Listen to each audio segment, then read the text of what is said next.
แม่ไปซื้อย่างนี่แหละนี่พ่อโจทย์ไปกูแต่เศร้าโอ้ยบ่ยากแม่เดี๋ยวลูกพาไปพ่อมึงว่าตรงใดราคาถูกแล้วก็โคกไปได้นะที่ไปซื้ออีไซล่ะห้านมหาไส้บัสรุแม่ตอบโจทย์ความต้องการของอีพ่อโลดไปถ้าจะชนะแม่ไปเนี่ย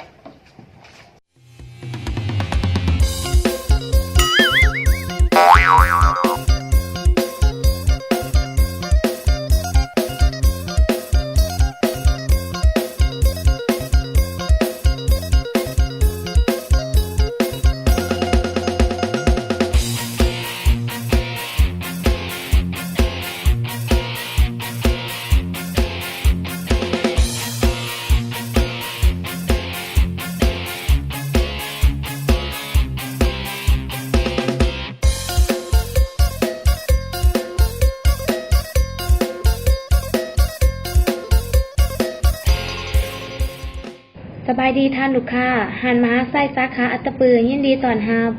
ผู้หันมาไส้เย็นถนนล่ะเนาะมีเครื่องหลากหลายให้เฮาเลือกอีกละโรยแม่นแล้วมาซื้อเครื่องอยู่หันมาไส้ถึกแท้ซื้อรถป้าพิเศษที่10-16เดือนหา2019นี้ทางหันจะมีงานมหกรรมเครื่องมือสร้างงานเปิดบูธโปรโมชั่นซ้อมแปลงเครื่องมือสร้างจากสร้างมืออาชีพของแจกของแถมมีบ่อันมาให้ได้เด้อป้าเด้อโอกาสดีๆแบบนี้บ่ควรพลาด